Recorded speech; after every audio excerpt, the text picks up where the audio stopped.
আসসালামু আলাইকুম স্যার। ওয়ালাইকুম আসসালাম।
সবাই ভালো আছো তোমরা?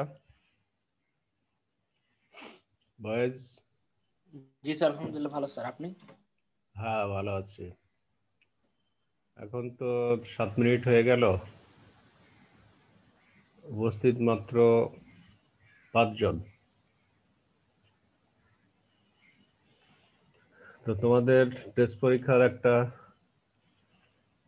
মোটামুটি তারিখ ঠিক হয়েছে, জানো এটা? না স্যার।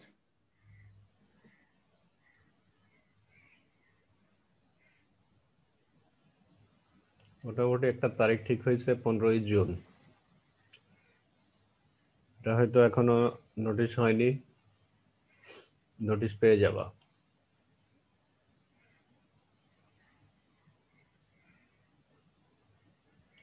তো তারিখটা মনে রেখে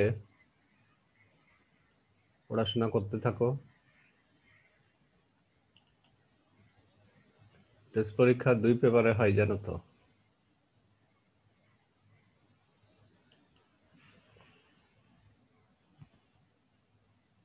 জানো টেস্ট পেপার পরীক্ষা যে 2 পেপারের হয়? ইয়েস স্যার, জানি স্যার। ওইভাবে ফার্স্ট পার্ট অফ প্রিপারেশন নেবা।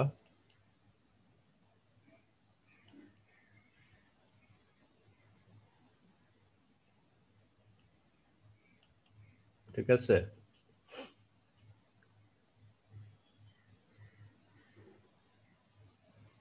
আর নতুন কোনো সিলেবাস জাতীয় পর্যায় থেকে যদি না দেওয়া হয় তাহলে পুরো বইয়ের উপর পরীক্ষা হবে।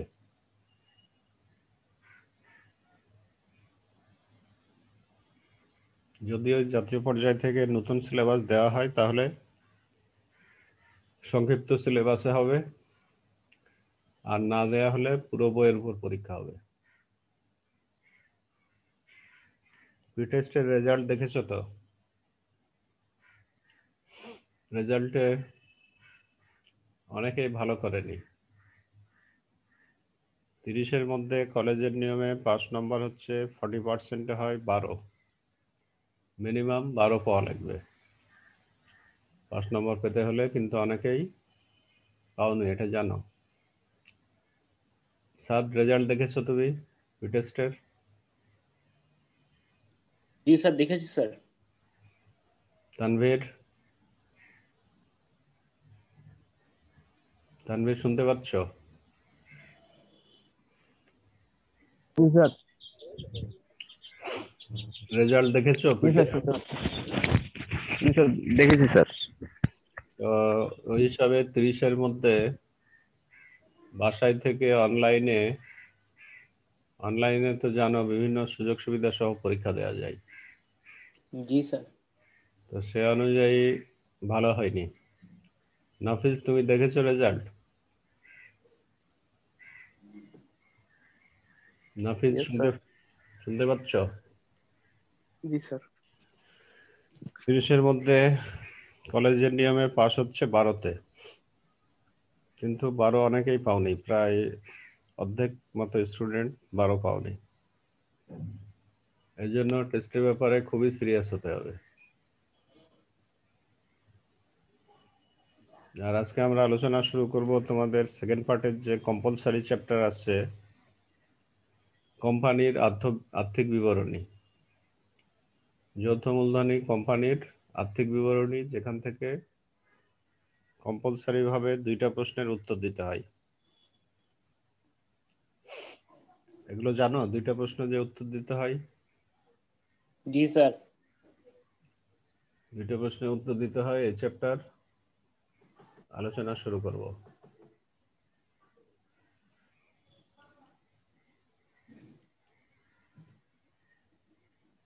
স্ক্রিনে কিছু দেখতে পাচ্ছ বয়েজ?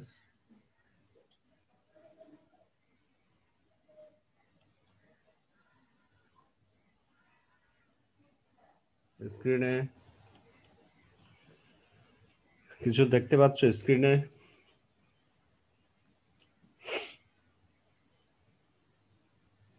দেখতে পাচ্ছ? স্ক্রিনে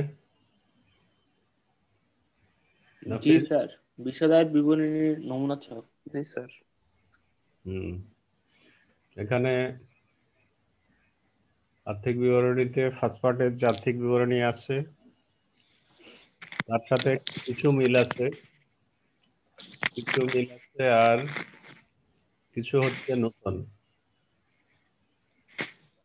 এখানে এই আর্থিক বিবরণী করার জন্য তোমাকে একটা রেওয়া মিল দেওয়া থাকবে আর কিছু সমন্বয় দেওয়া থাকবে। রেওয়া মিল আর সমন্বয় দেওয়া থাকবে, সেগুলো সব বিবেচনা করে তুমি কোম্পানির আর্থিক বিবরণী তৈরি করবা।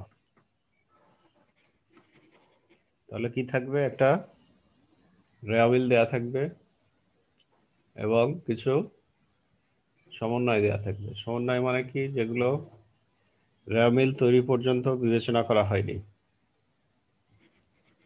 রেওয়া মিল তৈরি পর্যন্ত যেগুলো বিবেচনা হয়নি তাকেই বলে সমন্বয়। তারপর রেওয়া মিল এবং সমন্বয়ের সব ডাটা বিবেচনা করে তোমার বিশদ আয় বিবরণী তৈরি করতে হবে। এখানে নমুনা ছক দেখতে পাচ্ছ। মানুষের লাভ সম্পর্কে ধারণা কি? লাভ সম্পর্কে একটা সাধারণ ধারণা হচ্ছে যে আয় থেকে ব্যয় বাদ দিলে লাভ পাওয়া যায়। সেই আয় থেকে ব্যয়ের ব্যাপারটা এখানে সিরিয়ালি বাদ দিতে হবে। প্রথমে বিক্রয় খাতে আয় থেকে ক্রয় খাতে ব্যয়গুলো মাইনাস করতে হবে। তো তোমার মিলে বিক্রয় দেয়া থাকলো, মনে করো এই যে কয়েকটা কলাম দেখতে পাচ্ছ। যখন বিক্রয়ের সাথে বিভিন্ন ধরনের সমন্বয় থাকবে, সমন্বয় মানে যোগ বিয়োগের ব্যাপার থাকবে, তখন বিক্রয়ের যে টাকা আছে এটা ফার্স্ট কলামে লিখতে হবে। লিখে তার সাথে যোগ করতে হবে অলিখিত বিক্রয় যদি থাকে। অলিখিত বিক্রয় মানে যে বিক্রয় বিবেচনা করা হয়নি, সেটা হচ্ছে অলিখিত বিক্রয়। যে বিক্রয় বিবেচনা হয়নি তাকে বলবে অলিখিত বিক্রয়। যদি থাকে যোগ করবা।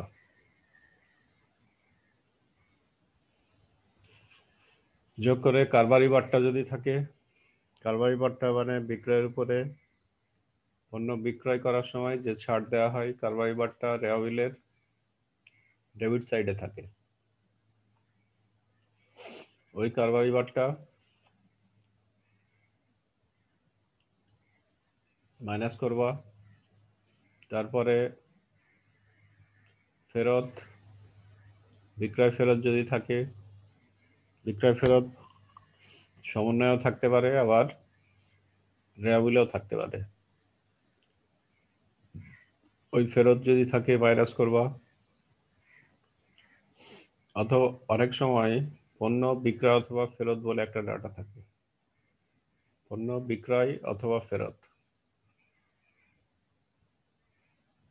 এই বিক্রয় অথবা ফেরতের ব্যাপারটা এরকম, পণ্য পাঠিয়ে বলা হয় যে বিক্রি হলে হবে, না হলে ফেরত দিয়ে দিবেন। এরকম কোনো বিক্রয় সম্পর্কে যদি নিশ্চিত না হওয়া যায়, তাকে বলে বিক্রয় অথবা ফেরত। সেটা মাইনাস করবা, করে তারপর এখানে ভ্যাট থাকতে পারে। ভ্যাট থাকলেও ভ্যাট বা বাংলা মূল্য সংযোজন কর যদি থাকে মাইনাস করবা। মাইনাস করে নিট বিক্রয় আসবে। প্রশ্নে অনেক সময় নিট বিক্রয় নির্ণয় করো এরকমও বলা হয়। তখন এগুলো এই বিক্রয়ের সাথে যা দেখতেছো যোগ বিয়োগ করে বের হবে নিট বিক্রয়।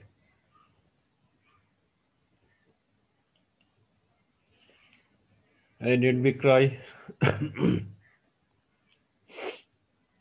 থেকে বিক্রিত পণ্যের ব্যয় মাইনাস হবে। বিক্রিত পণ্যের ব্যয় দিয়ে অর্থ এই প্রারম্ভিক মজুদ পণ্য থেকে সমাপনী মজুদ পণ্য পর্যন্ত যে ফলাফল আসবে তাকে বলে বিক্রিত পণ্যের ব্যয়।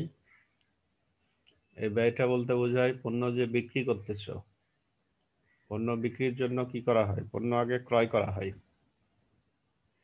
তো ক্রয় সংক্রান্ত ব্যয়গুলো সব মাইনাস হবে। এই ক্রয় সংক্রান্ত ব্যয় মানেই বিক্রিত পণ্যের ব্যয়। প্রারম্ভিক মজুদ পণ্য যা থাকবে লিখবা। ক্রয়ের সাথে যদি বিভিন্ন সমন্বয় থাকে সেগুলো কাজ করবা। ক্রয়, তারপরে যদি অলিখিত ক্রয় থাকে, যে পণ্য ক্রয় করা হয়েছে কিন্তু হিসাবে লেখা হয়নি, অলিখিত ক্রয় যদি থাকে সেটা যোগ করবা। ক্রয় বাট্টা, কারবারি বাট্টা যদি থাকে, কারবারি বাট্টা রেওয়াবিলের ক্রেডিটে থাকে, কারবারি বাট্টা মাইনাস হবে। নাজমুল হক ফেরদৌস, শুনতে পাচ্ছ? জি স্যার, শুনতে পাচ্ছি স্যার। আমরা অনেক কিছুই আলোচনা করলাম কিছুক্ষণ আগে, তুমি ছিল না। তো সংক্ষিপ্ত কথা ছিল যে তোমাদের টেস্ট পরীক্ষার মোটামুটি একটা তারিখ ঠিক হয়েছে। এটা নোটিশ আকারে পাবে 15ই মার্চ। মার্চের 15 তারিখ থেকে তোমাদের টেস্ট পরীক্ষা হতে পারে। কলেজ খুলে গেলে পরীক্ষা হলে হবে, কলেজ না খুললে অনলাইনে হবে। আর অনলাইনে পরীক্ষা তো তুমি খুব বেশি ভালো করোনি। অ্যাকাউন্টিং এর মার্কস দেখেছো? কলেজের নিয়মে জি স্যার। পাস করতে হলে 12 পেতে হবে কলেজের নিয়মে। অ্যাকাউন্টিং এর মার্কস দেখেছো তুমি? জি স্যার। তো এর থেকে আরো ভালো করতে হবে, ভালো করার জন্য প্র্যাকটিস বাড়াতে হবে। আর প্র্যাকটিস করতে হবে 2 পেপারের, ফার্স্ট পার্ট সেকেন্ড পার্ট 2 পেপারেই। ঠিক আছে? জি। আবার অনলাইনে পরীক্ষা হলেই যে খুব ভালো করে ফেলবা, কনসেপ্ট না থাকলে ভালো করা যায় না, যে কারণে পিটেস্টে অনেকেই ভালো করেনি। মানে অনলাইনে হলে বই খুলে লিখে দিবা, এরকম সব সময় হবে না। কনসেপ্ট ঠিক না থাকলে তখন বই খুলেও পারবা না। ক্রয় থেকে এরপর কারবাইবারটা যদি ক্রেডিটে থাকে মাইনাস করবা, ক্রয়ের থেকে যদি ফেরত থাকে রেয়াবিলে ক্রেডিটে, ক্রয় ফেরত থাকে এটা মাইনাস করবা। অনেক সময় বিজ্ঞাপনের জন্য বিনামূল্যে পণ্য বিতরণ করা হয়। বিজ্ঞাপনের জন্য পণ্য বিতরণ মানে পণ্যটা ফ্রি বিতরণ করা হয় যাতে লোকজন ওই পণ্য সম্পর্কে অবগত হতে পারে। যেমন কলেজে অনেক সময় দেখেছো না, ম্যাগি নুডলস ফ্রি খাওয়াইছে না, মনে আছে? জি স্যার, পেপসোডেন্টও দিছিল স্যার। ওটা হচ্ছে বিজ্ঞাপনের জন্য পণ্য বিতরণ। ওই বিতরণ করলে পণ্যের পরিমাণ যেহেতু কমে যায়, এই জন্য বিজ্ঞাপন বলে মাইনাস করবা। তারপর যদি পণ্য উত্তোলন করে কেউ, ম্যানেজিং ডিরেক্টর হতে পারে, অন্য কোনো পরিচালক হতে পারে, যদি পণ্য উত্তোলন করে মাইনাস করবা। পণ্য যদি আগুনে বিনষ্ট হয়, আগুনে বিনষ্ট হওয়া মানে কিছু পণ্য নষ্ট হয়ে গেল মনে করো, তাহলে কি করবা? নষ্ট হয়ে গেলে তখন ওই পণ্য যেহেতু কমে যায় এই জন্য ক্রয় থেকে মাইনাস হয়। তারপর এখানে বলে রাখা ভালো, যে কোনো ব্যয় এবং আয় এখানে 80% যদি উল্লেখ থাকে তার মানে 100% করে লিখতে হবে। 80% উল্লেখ থাকা মানে বাকি 20% তোমার নির্ণয় করতে হবে, নির্ণয় করে তারপরে লিখতে হবে। নির্ণয় করে যোগ বকেয়া বলে লিখতে হবে। মজুরি প্রত্যক্ষ খরচের মধ্যে যেগুলো ক্রয় সংক্রান্ত ব্যয়, পণ্য ক্রয়ের সময় তোমার যে শুধু পণ্যের ক্রয় মূল্যই দিতে হয় তা না, মজুরি দিতে হতে পারে, শ্রমিক তোমার পণ্য পৌঁছে দিতে পারে। ওই মজুরি যদি মনে করো 9 মাস থাকে তাহলে তার মানে 3 মাসের বকেয়া, 3 মাসের বকেয়া যোগ করে মজুরিতে লিখতে হবে। শুল্ক, ড্রয়িং অফিস বেতন, ড্রয়িং অফিস বেতন বলতে বোঝায় যে ক্রয় বিক্রয় ডিপার্টমেন্টের কর্মচারী বা কর্মকর্তাদের জন্য যে বেতন দেয়া হবে, তাহলে এটাও ক্রয় সংক্রান্ত ব্যয়। পরিবহন, শুধু পরিবহন থাকা মানে এটাও ক্রয় সংক্রান্ত ব্যয়। আন্তঃপরিবহন, আন্ত মানে ভিতরে, পণ্য নিয়ে আসার জন্য যে খরচ এটাও ক্রয় পরিবহন। কারখানা ভাড়া, কারখানা ভাড়া এটাও ক্রয় পরিবহন। এগুলো সব যোগ করে এখান থেকে সমাপনী মজুদ পণ্য যেটা থাকবে সেটা মাইনাস করতে হবে। মাইনাস করে যে ফলাফল, প্রারম্ভিক মজুদ থেকে সমাপনী মজুদ পণ্য মাইনাস করে যে ফলাফল হবে এটাকেই বলে বিক্রিত পণ্যের ব্যয়। এই বিক্রিত পণ্যের ব্যয়ের টাকা নিট বিক্রয় থেকে মাইনাস করলে হবে মোট লাভ। তো এখানে কার কি প্রশ্ন আছে বলো? স্যার বিক্রয়ের ক্ষেত্রে স্যার আপনি যে লিখলেন বিক্রয় অথবা বিক্রয় থেকে বাদ বিক্রয় অথবা ফেরত নির্বিক্রয়, এটা বুঝি নাই স্যার। অনেক সময় উপর থেকে স্যার 4 নাম্বারটা স্যার। হ্যাঁ, অনেক সময় পণ্য পাঠিয়ে বলা হবে যে আপনারা পণ্য বিক্রি করতে পারলে করবেন, না হলে ফেরত দিয়ে দিন আমাদের। ওটাকে বলে বিক্রয় অথবা ফেরত।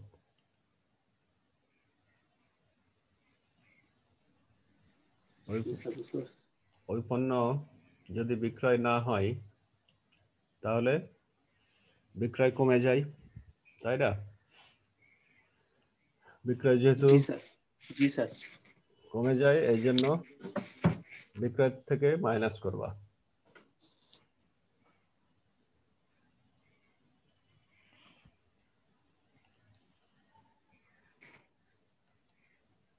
ক্লিয়ার? জি স্যার। এই পর্যন্ত আর কার কি প্রশ্ন আছে বলো ভাইস? এই যতটুকু আলোচনা হলো এখান থেকে আর কার কি প্রশ্ন আসছে?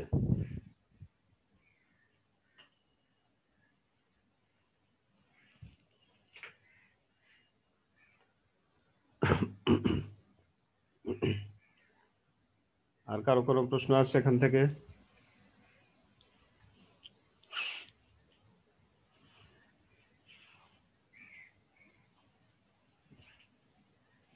যদি না থাকে তাহলে নেক্সট অংশে যাই। তারপরে তোমার ওই মোট বিক্রয় যেটা নির্ণয় করলা, এটা বিশদ আয় বিবরণীর পরবর্তী অংশে মোট বিক্রয় বলে লাস্ট কলামে লিখতে হবে। তারপরে কিছুক্ষণ আগে যে খরচগুলো লেখা হলো, এই খরচগুলো ছাড়া আরো বিভিন্ন খাতে খরচ আছে কোম্পানির। এই খরচগুলো লিখতে হবে। তার মধ্যে সুদ এবং ক্ষতি সংক্রান্ত ব্যয় ছাড়া অন্যান্য যে ব্যয় তাকে বলে পরিচালন ব্যয়। এই পরিচালন ব্যয়ে যা যা থাকবে সেগুলো মাইনাস করতে হবে। পরিচালন ব্যয়ের ভিতরে মনে করো বেতন আছে, মাইনাস হবে। আর যার সাথে বকেয়া, যখনই বকেয়া অগ্রিম থাকবে সেগুলো প্লাস মাইনাস হবে। বকেয়া যদি থাকে, বেতনের সাথে বকেয়া আছে, মনে করো বেতন 9 মাস দেয়া থাকলো, তখন 3 মাসের বের করে তোমার বকেয়া যোগ করে দেখাতে হবে। যে কোনো ডাটার সাথে যদি 120% থাকে, তার মানে 20% হচ্ছে অগ্রিম। সেই অগ্রিম মাইনাস করে দেখাতে হবে। রপ্তানি শুল্ক, এটা বিক্রয় সংক্রান্ত ব্যয়। কিছুক্ষণ আগে যেটা লিখেছো সেটা হচ্ছে ক্রয় সংক্রান্ত ব্যয়গুলো। বিক্রয় পরিবহন যদি থাকে, বিক্রয় পরিবহন থাকলেও মাইনাস করবা।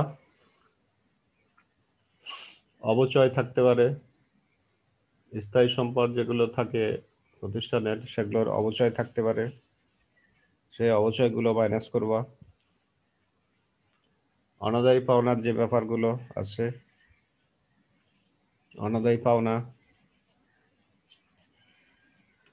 মানে যেটা আদায় হবে না, সেটা রেয়াবিলের ডেবিট থেকে আসতে পারে বা সমন্বয় থেকে আসতে পারে, সেটা আগে লিখতে হবে।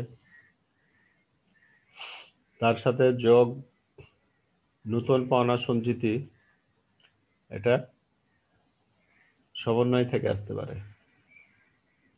সমন্বয়ে ওই যে বলা হয় না যে দেনাদার বা প্রাপ্য এর উপর 10% বিবেচনা করো, ওটাই হচ্ছে নতুন পাওনা সঞ্চিতির পরিমাণ। এটা সমন্বয় থেকে আসবে। মাইনাস করবা পুরাতন পাওনা সঞ্চিতি, যেটা রেয়াবিলের ক্রেডিটে থাকে। পরিচালকের সম্মানী থাকতে পারে, পরিচালকের বেতন, সুনামের অবলোপন থাকতে পারে, প্রাথমিক খরচের অবলোপন, শেয়ার দালালের দস্তরীয় অবলোপন থাকতে পারে, কমিশন, আয়কর এখানে মাইনাস করা যায়। আবার আরেকটা পদ্ধতি হচ্ছে যেখানে না লিখে পরবর্তী অংশেও আয়কর মাইনাস করা যাবে। নতুন আয়কর স্যার পরবর্তী অংশ কোনটা স্যার? পরবর্তী অংশ হচ্ছে সংরক্ষিত আয় বিবরণী নামে একটা অংশ আছে, ওই অংশে ইচ্ছা করলে মাইনাস করা যায়। যখন সংরক্ষিত আয় বিবরণীতে মাইনাস করবা তখন খেয়াল রাখতে হবে যে এখানে নেট লাভ নির্ণয়ের সময় লেখা যাবে না, মানে যে কোনো এক জায়গায় লিখতে হবে। সেটা সংরক্ষিত আয় বিবরণী তো হতে পারে,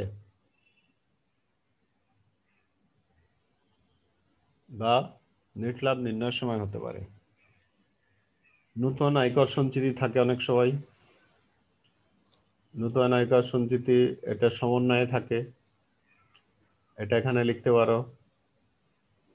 পুরাতনটা মাইনাস করতে পারো এই জন্য বলতেছি, ইচ্ছা করলে তুমি আয়কর এর পুরো ব্যাপারটাই নেট লাভের মধ্যে না লিখে সংরক্ষিত আয় বিবরণীর মধ্যেও লেখা যায়।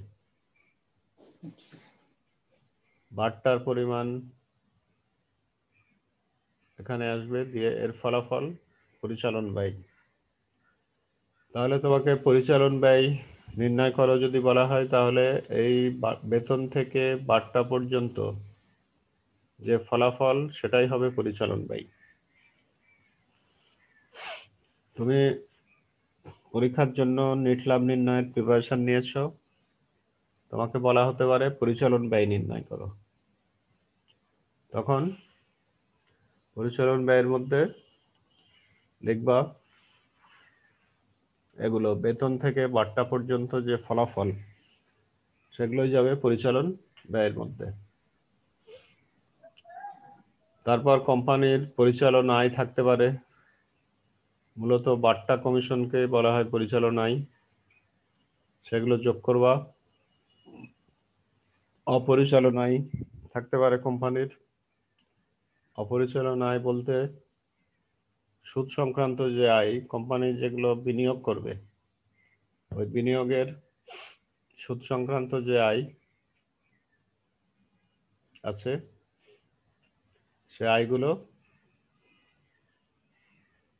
যোগ করে দেখাতে হবে। কিন্তু খেয়াল রাখতে হবে কোনো কিছুই এক বছরের বেশি ব্যয়ও দেখানো যাবে না, আয়ও দেখানো যাবে না। এক বছরের বেশি ব্যয়ও দেখানো যাবে না, আয়ও দেখানো যাবে না। তারপরে অপরিচালন ব্যয়ের মধ্যে সুদ এবং ক্ষতি সংক্রান্ত ব্যয়। সুদ সংক্রান্ত ব্যয় মানে ঋণ গ্রহণ করা হয়েছে, মনে করো ঋণের উপরে তোমার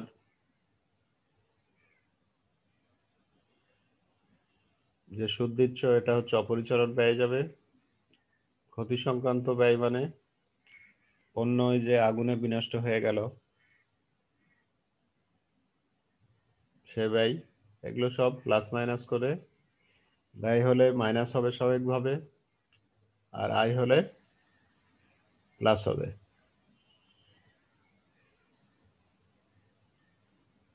যে ফলাফল সেটা হচ্ছে নেট লাভ। এখান থেকে বলো কার কি প্রশ্ন আসছে, এই অংশ থেকে কোনো প্রশ্ন থাকলে বলো। স্যার নতুন আয়কর সঞ্চিতি স্যার, আমি কি নিট লাভ বের করার পর ওখান থেকে মাইনাস করে দিতে পারবো স্যার?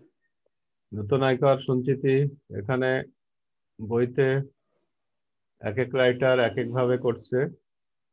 নতুন আয়কর সঞ্চিতি এখানেও মাইনাস করতে পারবা, আর না হলে এর পরের যে অংশ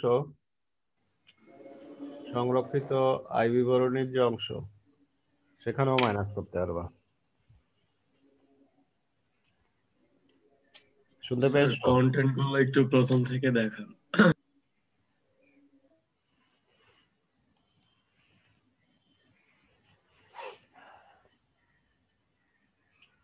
দেখতে পাচ্ছ এখানে হচ্ছে তোমার বিক্রয় থেকে মোট লাভ নির্ণয় পর্যন্ত যে ফরম্যাট বা নমুনা চক।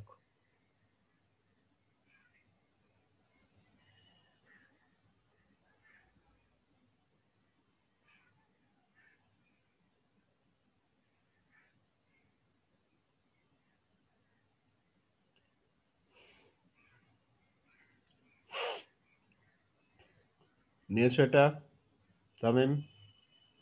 Sir just a minute.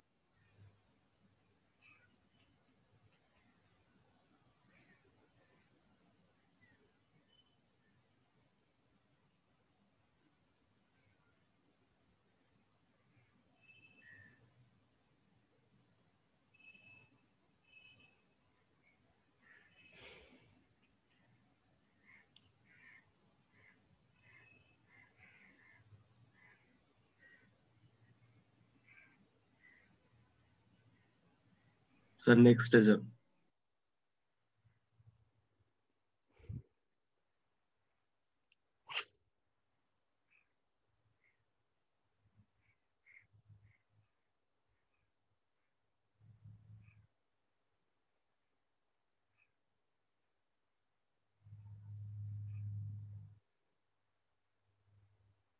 নেওয়া হয়েছে?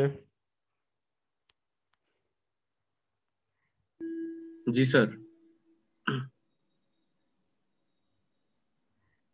তাহলে আর কি প্রশ্ন আছে বলো তোমাদের এর মধ্যে, যেগুলো আলোচনা করলাম?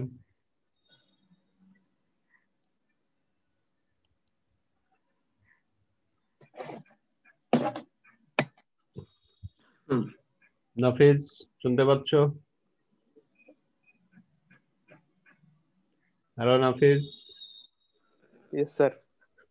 বলো তাহলে যেগুলো আলোচনা করলাম এখান থেকে তোমার কোনো কোশ্চেন আছে কিনা? না স্যার। তাহলে ব্যাপারটা বলো দেখি, কি ঘটনা এখানে, কি করা হচ্ছে এখানে? এই চ্যাপ্টারের 1 নম্বর কথা হচ্ছে যে যখন তোমার 7টা প্রশ্নের উত্তর দিতে হবে, সেক্ষেত্রে 7টা প্রশ্নই কিন্তু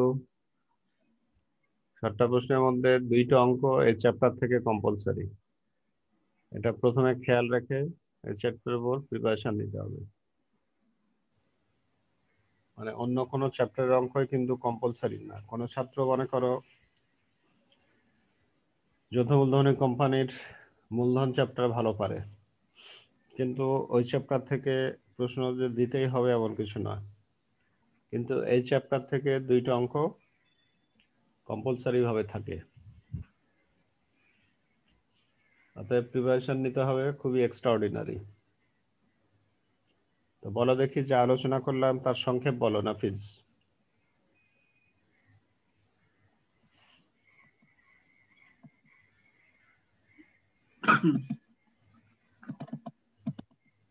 নাফিজ শুনতে পাচ্ছ?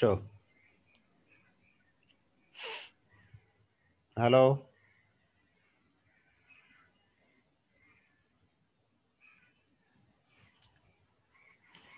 নাফিজ,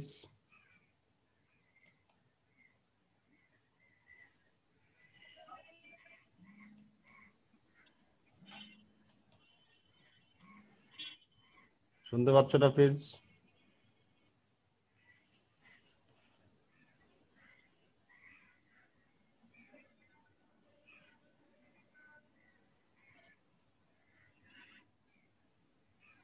নাফিজ শুনতে পাচ্ছ?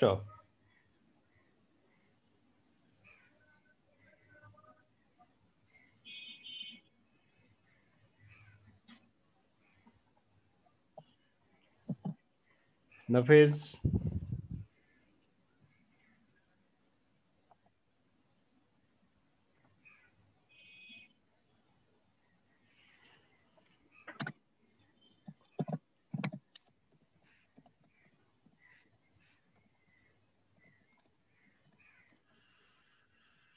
তানভীর, তানভীর আহমেদ শুনতে পাচ্ছ?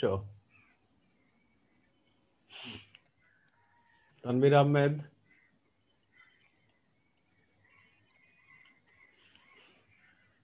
তানভীর আহমেদ শুনতে পাচ্ছ?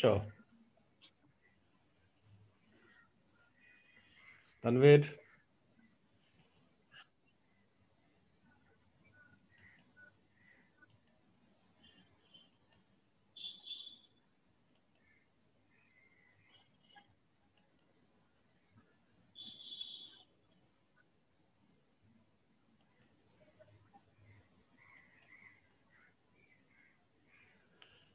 তানভীর শুনতে পাচ্ছ? হ্যালো?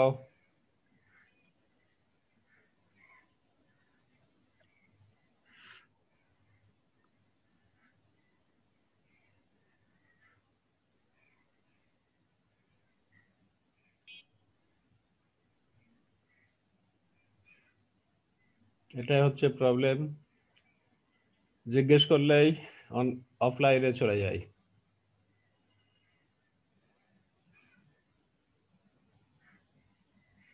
সাদ, সাদ শুনতে পাচ্ছ? জি স্যার, শুনতে পাচ্ছি স্যার। Yes sir. বলো, আমরা যেগুলো আলোচনা করলাম তাহলে সংক্ষিপ্তটা কি দাঁড়াচ্ছে? স্যার, আমরা আর্থিক অবস্থার বিবরণী কম্পালসারি আইটেম, এটা পরীক্ষা দুটো থাকবে। আর স্যার, আমরা আর্থিক অবস্থার বিবরণী বিশদায় বিবরণী যেটা, এটা সম্পর্কে আলোচনা করা হয়েছে। ওখানে কিভাবে সিরিয়ালি স্যার আয় থেকে ব্যয়গুলো বাদ দিতে হবে সেটা স্যার দেখানো হয়েছে। সেখানে ফার্স্ট সিরিয়ালটা কি মনে করো? স্যার, বিক্রয় থেকে বিক্রয়ের সাথে যেগুলো যোগ বিয়োগ করতে হবে ওগুলো আছে স্যার। যেমন কিছু উদাহরণ বলো তো। স্যার, বিক্রয়ের সাথে অলিখিত বা ধারে বিক্রয় যোগ করতে হবে। তারপরে স্যার বাদ দিতে হবে হচ্ছে স্যার ফেরত, বিক্রয় অথবা বিক্রয় নিট অথবা ফেরত।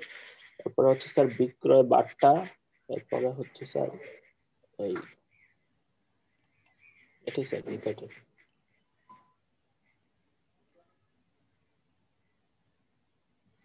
তারপর এরপরে স্যার বিক্রয় থেকে স্যার বিক্রিত পণ্যের ব্যয় বাদ দিতে হবে স্যার, তাহলে মোট লাভ আসবে।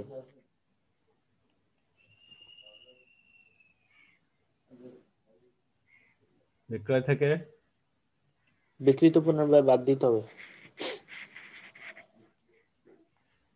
যাই হোক, আর কারো কোনো কোশ্চেন আছে বয়েজ?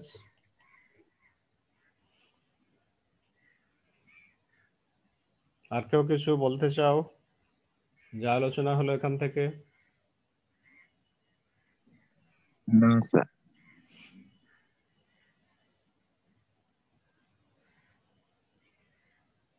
এবং ব্যয় আয়গুলো লেখার সময় খেয়াল রাখতে হবে যে এগুলো, মনে করো যে কোনো ব্যয় 70% বলা আছে, তখন তুমি তার 30% আরো বকেয়া স্বরূপ যোগ করতে হবে।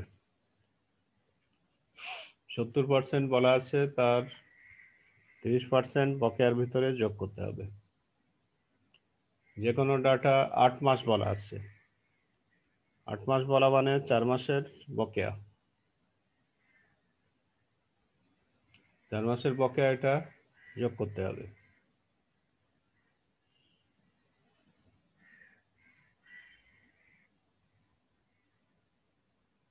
এইভাবে কাজগুলো করা লাগবে। আর প্রথম কনসেপ্ট হচ্ছে যে তোমার বিক্রয় সংক্রান্ত আয় থেকে ক্রয় সংক্রান্ত ব্যয়গুলো মাইনাস করতে হবে।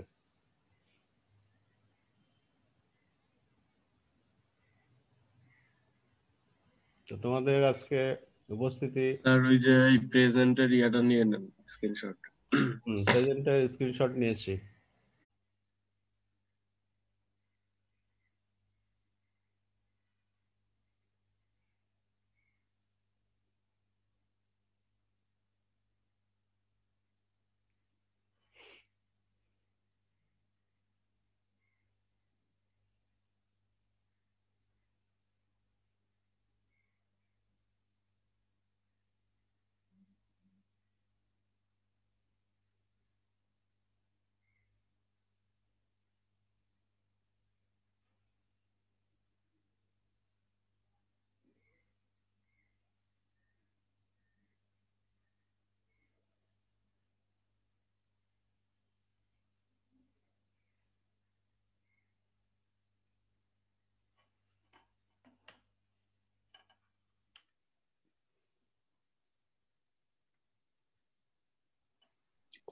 স্যার আসসালামু আলাইকুম। ওয়ালাইকুম আসসালাম। স্যার ভালো আছেন স্যার? হ্যাঁ আছে।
আসসালামু আলাইকুম স্যার।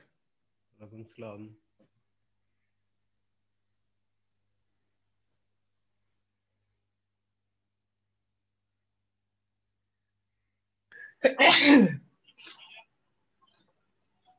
আসসালামু আলাইকুম স্যার। ওয়ালাইকুম আসসালাম।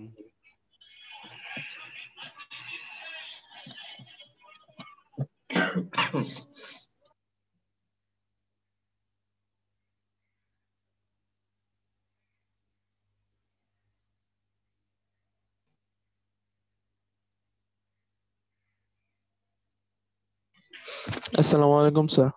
ওয়ালাইকুম আসসালাম।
তোমাদের উপস্থিতি এখন পর্যন্ত 4 জন।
স্ক্রিনে কিছু দেখতে পাচ্ছ?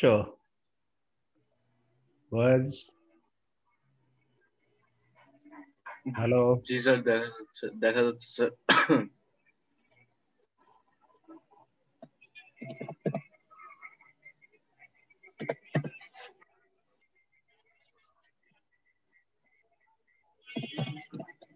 এটা হচ্ছে যৌথ মূলধনী কোম্পানির আর্থিক বিবরণীর ফরম্যাট। আর্থিক বিবরণী তৈরি করতে বললে তোমাকে কোম্পানি আইন অনুযায়ী সাজিয়ে লিখতে হবে। এলোমেলো করে লিখলে হবে না, কোম্পানি আইন অনুযায়ী সাজিয়ে লিখতে হবে। সেখানে যে বলা হচ্ছে যে স্থায়ী সম্পদ প্রথমে লিখতে হবে। স্থায়ী সম্পদ দিয়ে একটা হেডলাইন দিতে হবে, দিয়ে সুনাম থেকে অবলোপন যদি থাকে মাইনাস করবা। অবলোপন থাকলে মাইনাস। অবলোপন মানে এক ধরনের খরচ।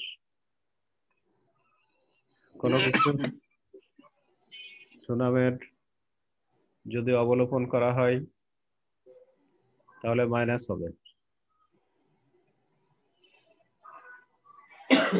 অবলোপন অংশটুকু সমন্বয়ে সাধারণত উল্লেখ থাকে যে সুনামের 10% অবলোপন করো, তখন ওই সুনামের 10% অবলোপন মাইনাস হবে।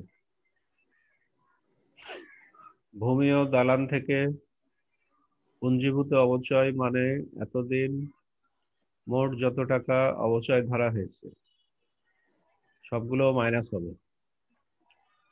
ভূমি ও দালান থেকে এতদিন মানে রেওয়ামিলের ক্রেডিট দিকে পুঞ্জীভূত অবচয়ের পরিমাণ উল্লেখ থাকে, তখন ওই পুঞ্জীভূত অবচয়ের পরিমাণ মাইনাস করবা। মনে করো ভূমি দালান আছে 2 লাখ, আর বলে দিল যে এতদিনের অবচয় আছে তোমার 50,000। তাহলে 2 লাখ থেকে 50,000 মাইনাস করে সম্পদের দিকে লিখবা। স্থায়ী সম্পদের আন্ডারে লিখতে হবে।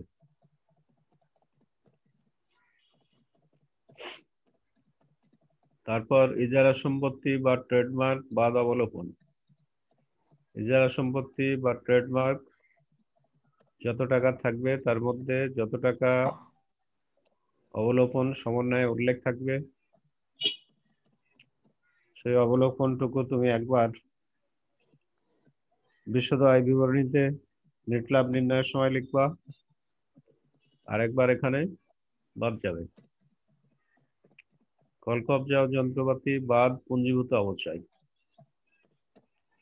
কলকবজা যন্ত্রপাতি আর পুঞ্জীভূত অবচয় সাধারণত রেওয়ামিলের ক্রেডিটে থাকে। ওই রেওয়ামিলের টোটাল ক্রেডিটের টাকা তুমি মাইনাস করবা।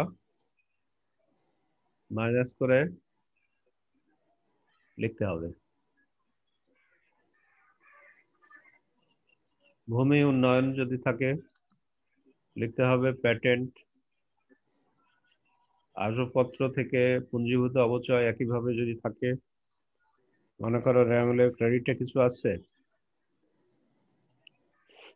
পুঞ্জীভূত অবচয় বলে আবার নতুন ভাবে অবচয় ধরতে বলা হয়েছে, তাহলে ওই ক্ষেত্রে 2টা মাইনাস করেই লিখবা। পুঞ্জীভূত অবচয় মানে রেওয়ামিলের ক্রেডিটে এতদিনের যত অবচয় আছে ওই টাকা, আর যদি তোমার সমন্বয়ে নতুন ভাবে আবার উল্লেখ করে তাহলে ওই টাকা সহ মাইনাস করে লিখতে হবে।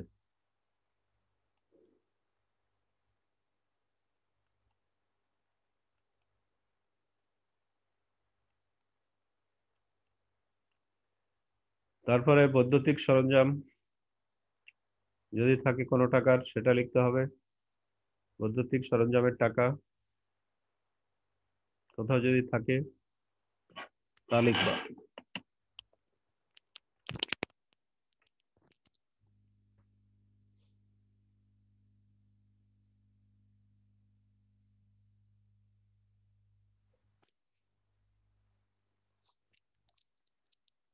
শুনতেছ বয়েজ? জি স্যার, শুনতেছি স্যার।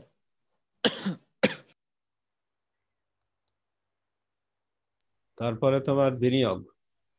বিনিয়োগ দিয়ে দেখো একটা হেডলাইন আছে বিনিয়োগের মধ্যে বিনিয়োগ, ট্রাস্ট, সিকিউরিটি, সরকারি সঞ্চয়পত্র এইভাবে বিভিন্ন নামে থাকতে পারে।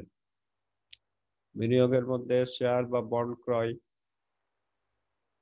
সংশ্লিষ্ট কোম্পানি আবার অন্য কোম্পানির শেয়ার বা বন্ড ক্রয় করতে পারে, তখন তাও বিনিয়োগের মধ্যে লিখতে হবে। স্থাবর সম্পত্তিতে বিনিয়োগও হতে পারে। কোনো কিছু মনে করো কোম্পানি কোনো স্থাবর সম্পত্তিতে বিনিয়োগ করছে, তাহলে এগুলো সবকিছুর সমষ্টি হবে বিনিয়োগের পরিমাণ। তাহলে বিনিয়োগের পরিমাণ নির্ণয় করো বললে এই যে বিনিয়োগের নিচে যেগুলো আছে, বিনিয়োগ, ট্রাস্ট, সিকিউরিটি, সরকারি সঞ্চয়পত্র, শেয়ার বা বন্ডে ক্রয়, স্থাবর সম্পত্তিতে বিনিয়োগ, এগুলো সব যোগ করে দেখাতে হবে, তাহলে হবে বিনিয়োগের পরিমাণ। এরপরে চলতি সম্পদ। চলতি সম্পদ মানে এটা খেয়াল রাখবা যে উপরে যে সম্পদগুলো লেখা হয়নি এই সব সম্পদগুলোই আসবে চলতি সম্পদের মধ্যে। এর মধ্যে প্রাপ্য সুদ থাকতে পারে, মানে তুমি বিনিয়োগ করেছো তার উপরে মনে করো কিছু টাকা তুমি সুদ পাবে, এটাই হচ্ছে প্রাপ্য সুদ। তোমার সুদের জন্য কিছু টাকা পাওনা আছে। সমাপনী মজুদ পণ্য, এখানে খেয়াল রাখতে হবে সমাপনী মজুদ পণ্য লেখার সময় লেটেস্ট বা আপগ্রেডেড যেটা থাকবে সেটা লিখতে হবে। সমাপনী মজুদ পণ্য হয়তো ছিল, তারপরে বলতে পারে যে 10,000 টাকার পণ্য অগ্নি বিনষ্ট হয়েছে, তাহলে অগ্নি বিনষ্ট পণ্য মাইনাস করে লিখতে হবে। তারপরে যদি থাকে যে পণ্য বিক্রয় করা হয়েছে কিন্তু ক্রেতাকে সরবরাহ করা হয়নি, তাহলে সেই টাকাও মাইনাস করে লিখতে হবে।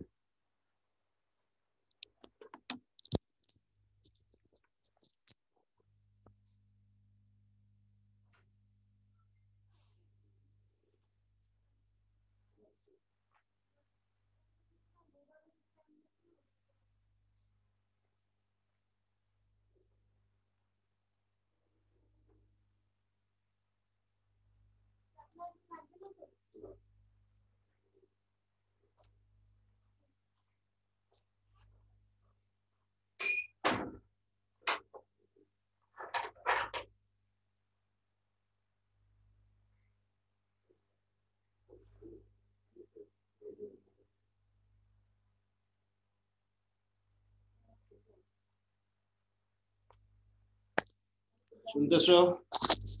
Hello hello. জি স্যার, শুনতেছি স্যার, আসি স্যার। শোনা যাচ্ছে। সমাপনী মজুদের পণ্যের মধ্যে তোমার সমাপনী মজুদ পণ্যের যেটা বলতেছিলাম যে আপগ্রেডেড টাকাটা লিখতে হবে। এখানে মনে করো বললো যে পণ্য বিক্রয় করা হয়েছে কিন্তু সরবরাহ করা হয়নি এবং তা কোম্পানির সমাপনী মজুদ পণ্যের অন্তর্ভুক্ত আছে, তাহলে এই পণ্যটার মালিকানা কি কোম্পানি?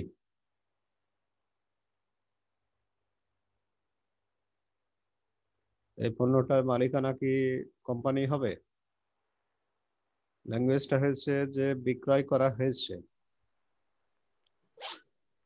বিক্রয় করা হয়েছে কিন্তু সরবরাহ করা হয়নি,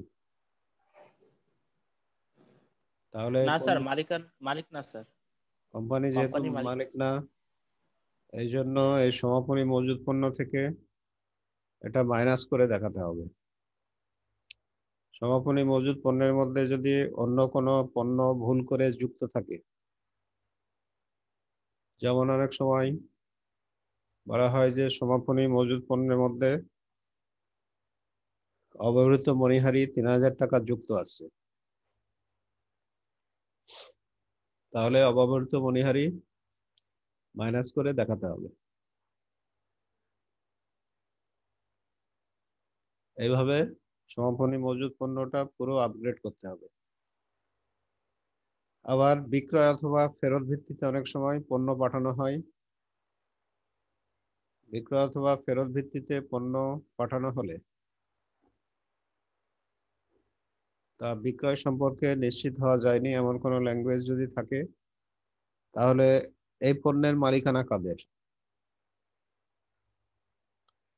পণ্য বিক্রয় অথবা ফেরত ভিত্তিতে প্রেরণ করা হয়েছে, দিয়ে বিক্রয় সম্পর্কে নিশ্চিত হওয়া যায়নি এবং তা সমাপনী মজুদ পণ্যের অন্তর্ভুক্ত আছে, অন্তর্ভুক্ত করতে হবে তাহলে।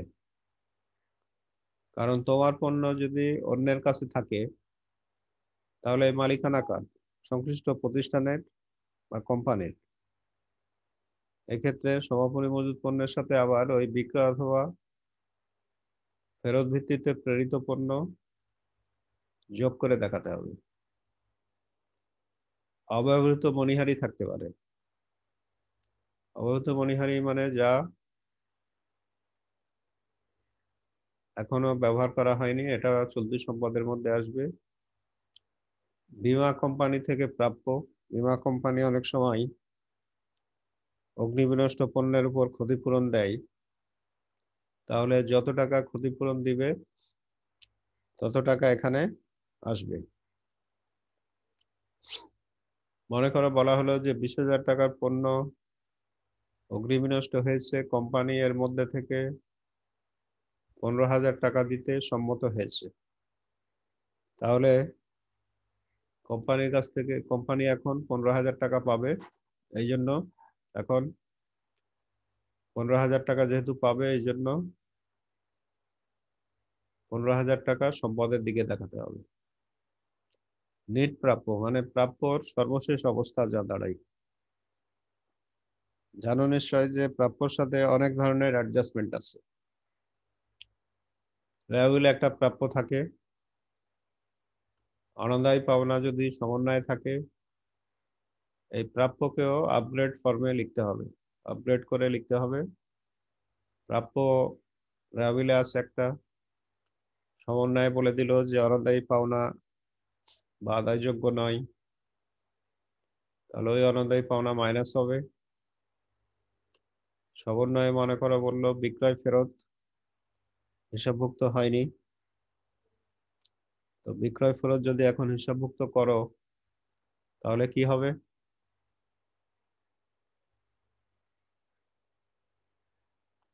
বিক্রয় ফেরত হিসাবভুক্ত করলে প্রাপ্য কমে যাবে, এই জন্য প্রাপ্য থেকে মাইনাস হবে। আবার মনে করো বললো যে ধারে বিক্রয়, সমন্বয়ে বলা থাকলো যে ধারে বিক্রয় হিসাবভুক্ত হয়নি, তাহলে ধারে বিক্রয় প্লাস হবে।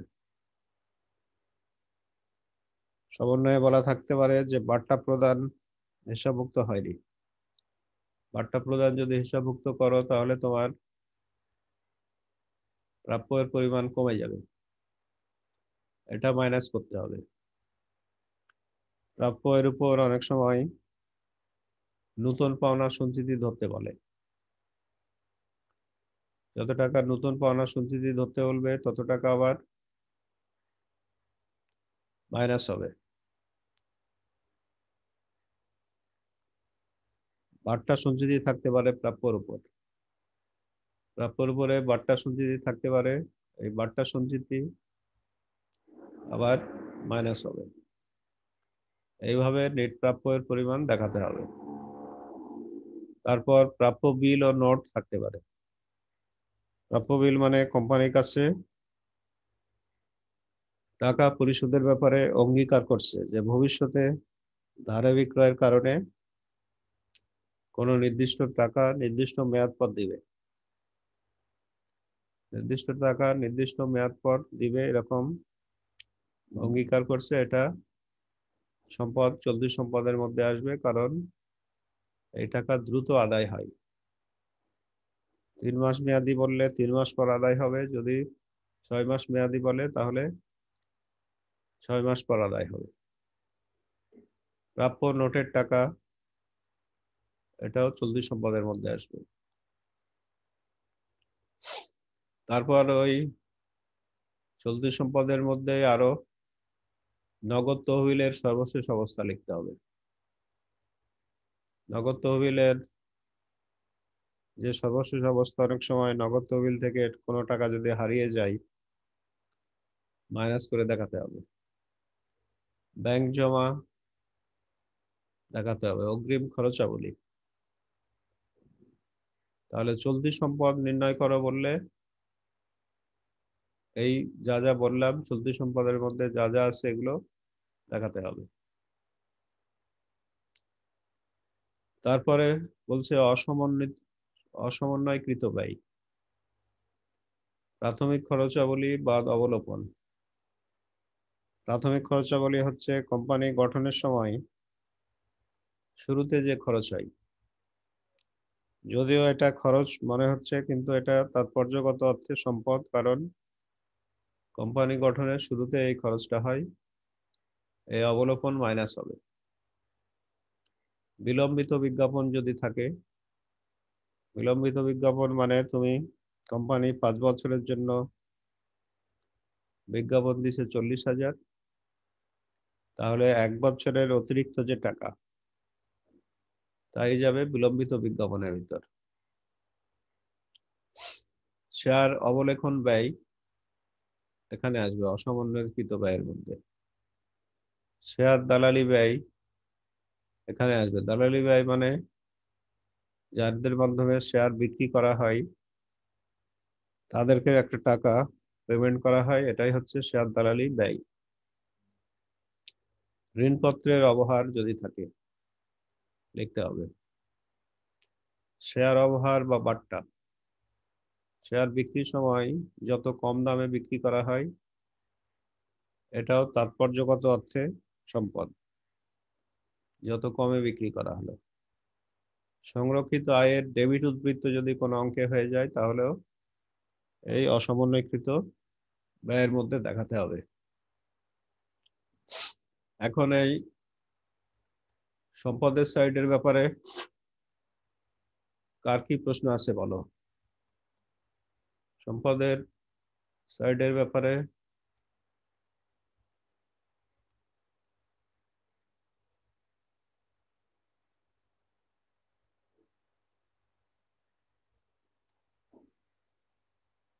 সম্পদের সাইডের ব্যাপারে কার কি প্রশ্ন আছে বলো?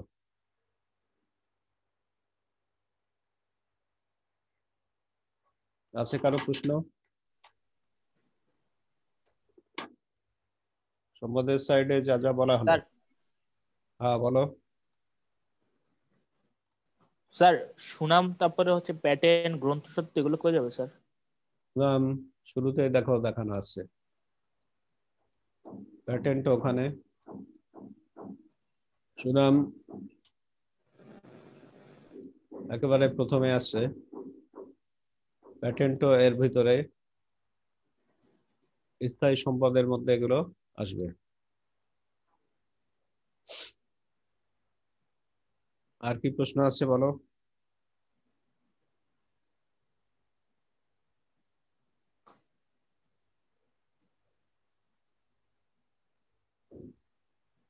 হ্যালো, জি স্যার। আর কোনো প্রশ্ন আছে সম্পদের সাইড থেকে কারো? নাই স্যার।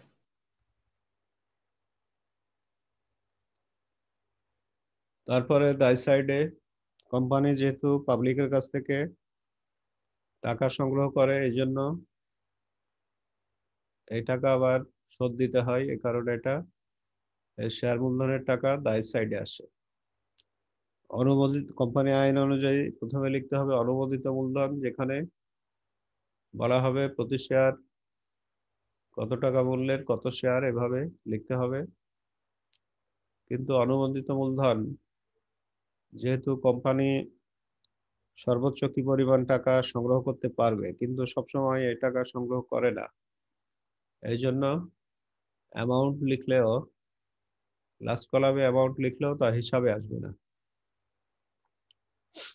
ইস্যুকৃত মূলধন মানে মোট যে পরিমাণ শেয়ার বিক্রি করতে চাচ্ছে কোম্পানি। কোম্পানি অনুমোদিত মূলধন ছিল 1 লাখ, তারা হয়তো 80,000 শেয়ার বিক্রি করতে চাইলো, তখন ওই 80,000 শেয়ার লিখবা ইস্যুকৃত মূলধনের ভিতর। প্রতি শেয়ারের অ্যাকচুয়াল প্রাইসটা আবার লিখতে হবে। অধিহার বা অবহার যে কোনো অঙ্কই হোক, কোনো অঙ্কের ক্ষেত্রেই অধিহার সহ মূল্য লেখা যাবে না, বা অবহার সহ ছাড়া যে মূল্য হয় ওই মূল্য লেখা যাবে না। সবসময় যে পরিমাণ টাকা প্রকৃত মূল্য ওই টাকায় লিখতে হবে প্রতি শেয়ার। ওইভাবে লিখবা। বিলিকৃত এবং তলবকৃত মূলধন, মনে করো বিক্রি করতে চাইলো 80,000 শেয়ার, কিন্তু বিক্রি হলো 75,000 শেয়ার, তখন বিলিকৃত মূলধনের ভিতর প্রতি শেয়ার ওই টাকা মূল্যে 75,000 শেয়ার লিখতে হবে। বিলিকৃত এবং তলবকৃত মূলধনই প্রকৃতপক্ষে দায়, এই জন্য এটা লাস্ট কলামে লেখা হবে এবং এটা যোগ করার সময় কাজে লাগবে। দায়ের সাইডে যখন যোগফল নির্ণয় করা হবে তখন কাজে লাগবে, কিন্তু অনুমোদিত মূলধন আর ইস্যুকৃত মূলধনের টাকা যোগ করার সময় কোনো কাজে লাগবে না। আদায়কৃত মূলধন অর্থ বিক্রি করতে চাইছিল মনে করো 70,000 শেয়ার, এখন 70,000-এর টাকায় পাওয়া গেছে, এটাই প্রকৃত দায়। এই আদায়কৃত মূলধনের টাকা দায়ের মধ্যে আসবে হিসাবে। অনুমোদিত মূলধন, ইস্যুকৃত মূলধন, বিলিকৃত তলবকৃত মূলধন, এইসব টাকাগুলো দায়ের সাইডে যোগফল নির্ণয়ের সময় হিসাবে আসবে না। তারপরে লিখতে হবে একটু প্রথম থেকে একটু দেখ, ওই যে স্ক্রিনশট গুলো একটু নিয়ে নেই, প্রথম থেকে একটু দেখ। এই যে আজকে যেগুলো আলোচনা করতেছি প্রথম থেকে,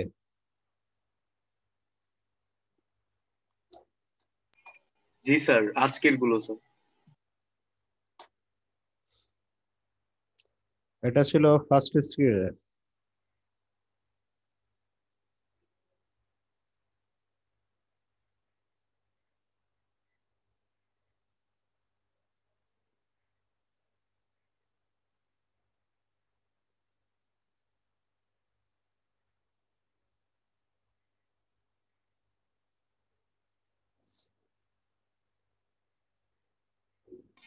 জি ওকে স্যার, নেক্সট স্যার।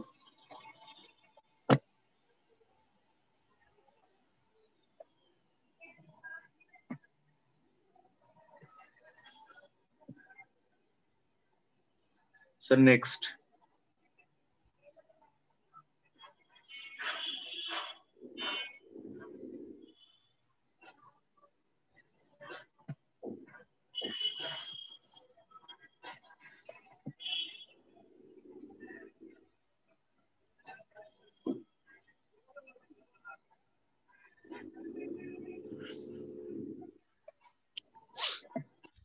পিসিতে স্ক্রিনশট নেওয়া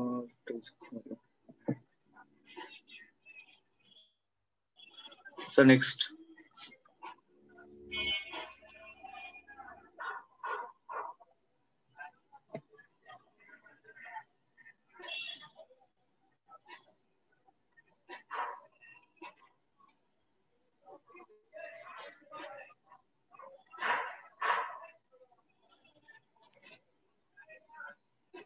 নেক্সট।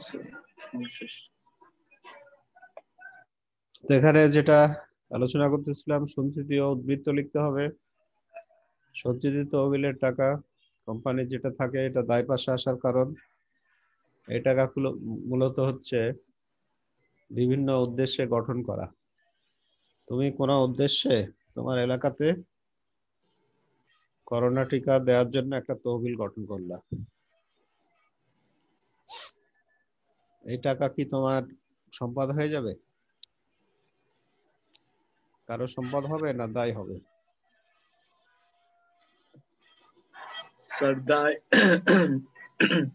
দায় হিসাবে থাকে। ঠিক তেমন কোম্পানির এই টাকাগুলো বিভিন্ন উদ্দেশ্যে গঠন করা হয়। সঞ্চিত তহবিল, সাধারণ সঞ্চিতি, শেয়ার অধিহারের টাকা যদি থাকে, অধিহারের ইংরেজি হচ্ছে শেয়ার প্রিমিয়াম,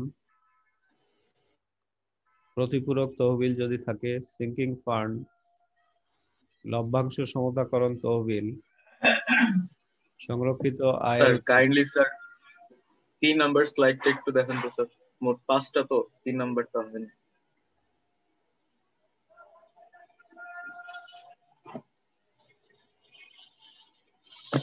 এটা হচ্ছে 3 নাম্বার। স্যার এর পরেরটাই যান।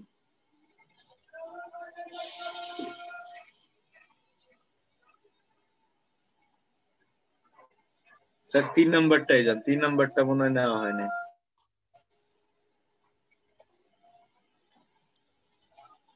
নাম্বার হচ্ছে শেয়ার মূলধন দিয়ে শুরু। ওকে স্যার, ডান। তারপরে তোমার এই যত ধরনের সঞ্চিতি বা তহবিল থাকে এগুলো কোম্পানি বিশেষ উদ্দেশ্যে গঠন করে, এই জন্য এগুলো দায় পাশে আসে। উদাহরণস্বরূপ যেটা বললাম যে তোমাদের করোনার জন্য সহযোগিতা করার জন্য কিছু টাকা তোমার পাবলিকের কাছ থেকে সংগ্রহ করা থাকলো, তাহলে এটা কি তোমার সম্পদ বলা যাবে? সাদ, এটা কি তোমার সম্পদ হয়ে যাবে না দায় হবে? স্যার দায় হবে স্যার, দায়। দায়। এই জন্য যে কোনো তহবিল, নগদ তহবিল ছাড়া আর যত তহবিল থাকবে, ফান্ডের বাংলা কিন্তু তহবিল, এগুলো দায় পাশে আসবে। লভ্যাংশ সমতাকরণ তহবিল দায় পাশে। সংরক্ষিত আয়ের উদ্বৃত্ত মানে যত নেট লাভ হয়েছে, এর আগের দিন দেখেছিল সংরক্ষিত আয় কিভাবে নির্ণয় করা হয়। নেট লাভ থেকে নেট লাভের উপর নির্ভরশীল যত খরচ আছে সেগুলো সবকিছু মাইনাস করে দেওয়া হলো। মাইনাস করে দিয়ে যে উদ্বৃত্তটা আসে, এই টাকাটার মালিক মূলত যারা শেয়ার ক্রয় করে তারা, তাদেরকেই লভ্যাংশ আকারে ভবিষ্যতে দিতে হবে, এই জন্য এটা দায় পাশে আসে। তারপরে দীর্ঘমেয়াদী ঋণ বলে আরেকটা হেডলাইন হবে।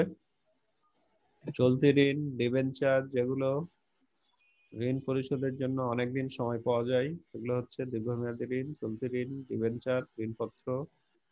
ডিবেঞ্চার হচ্ছে ঋণপত্রের ইংরেজি শব্দ। ব্যাংক ঋণ, ঋণ, ব্যাংক ঋণ পরিশোধের জন্য অনেকদিন সময় পাওয়া যায়। তুমি 20 বছর মেয়াদীও ঋণ নিতে পারো, দিয়ে 20 বছর ধরে তুমি কিস্তিতে শোধ দিলা। এগুলো এই জন্য এগুলো যাবে দীর্ঘমেয়াদী ঋণের মধ্যে। তাহলে কোনো অঙ্কে যখন বলা হবে যে দীর্ঘমেয়াদী ঋণ নির্ণয় করো, তখন এই চলতি ঋণ, ডিবেঞ্চার, ঋণপত্র বলে যা আছে এগুলো আসবে। তারপরে চলতি দায়। চলতি দায় মানে নিট প্রদেয়।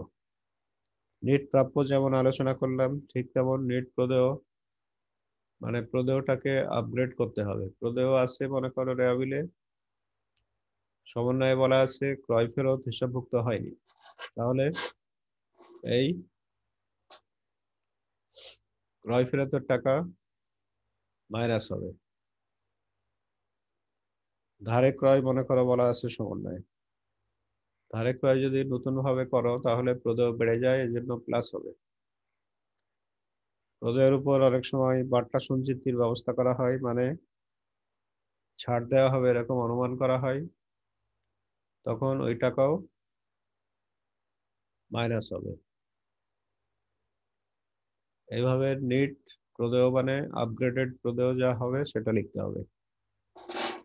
নিট প্রদেয় বিল যদি থাকে তাও লিখতে হবে। প্রদেয় বিল মানে যে বিলের টাকা তোমার খুব দ্রুত শোধ দিতে হবে। যখন কোম্পানি ধারে ক্রয় করে তখন বিল পরিশোধের ব্যাপারে অঙ্গীকার করে, ওই টাকা খুব দ্রুত শোধ দিতে হয়। ব্যাংক জমাতিরিক্ত থাকতে পারে, কোম্পানি ব্যাংক থেকে অতিরিক্ত ঋণ নিয়ে থাকতে পারে, অতিরিক্ত টাকা উত্তোলন, এটাও দায়।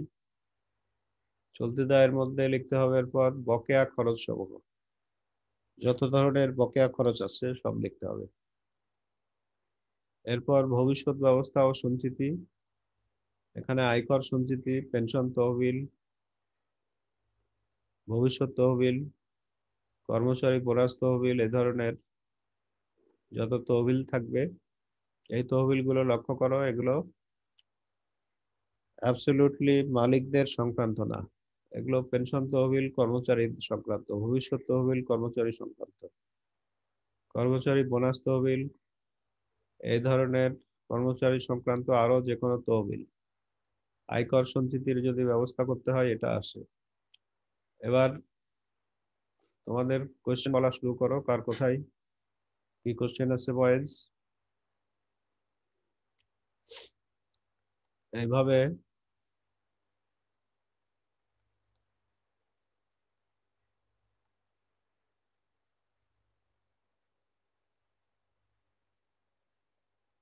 বলো, তোমাদের কোনো কোয়েশ্চেন থাকলে বলো।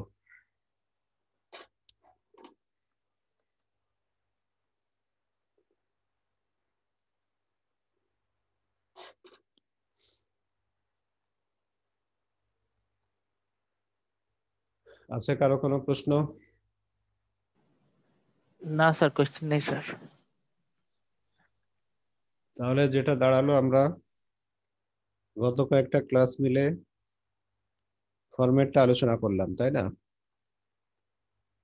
যে কিভাবে কি কাজ হবে এগুলো আলোচনা হলো। এরপর সামনে অঙ্ক শুরু হবে,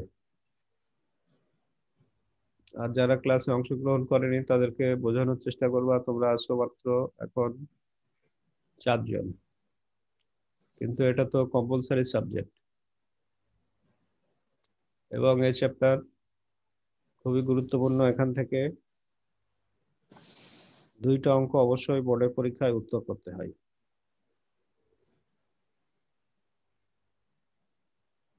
তাই না? জি স্যার, জি স্যার, বাধ্যতামূলক।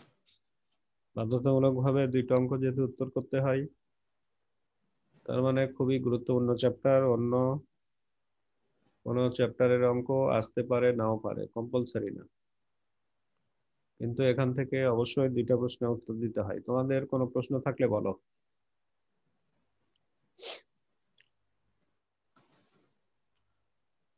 স্যার, বাকি কোন কোন চ্যাপ্টার থেকে স্যার আসার সম্ভাবনা বেশি স্যার, অন্যান্য চ্যাপ্টার থেকে? বাকি যে কোনো চ্যাপ্টার থেকেই আসতে পারে নাও পারে, বাকি কোনো চ্যাপ্টারই কম্পালসারি না। যখন তোমার পুরো পরীক্ষা হবে 70 মার্কসের, যখন পরীক্ষা নেবে বোর্ড বা কলেজ, ওই ক্ষেত্রে তোমার 11টা অঙ্ক দেওয়া হবে, সেখান থেকে 7টা উত্তর করতে হবে। 11টার মধ্যে 2টা হচ্ছে এই চ্যাপ্টার থেকে, আর বাকি 9টা থাকবে অন্য চ্যাপ্টার থেকে। সেখান থেকে তুমি অন্য 9টা থেকে 5টা উত্তর করবা। অন্য কোনো চ্যাপ্টারের ব্যাপারে ওইভাবে বলা হয়নি যে কম্পালসারি, বুঝছো? জি স্যার। ওরকম বলা হয়নি যে কম্পালসারি। তো ঠিক আছে, যারা ক্লাসে অংশগ্রহণ করলা তাদেরকে অনেক ধন্যবাদ। শেষ করি তাহলে, ঠিক আছে? আর কেউ কিছু বলতে চাও? না স্যার।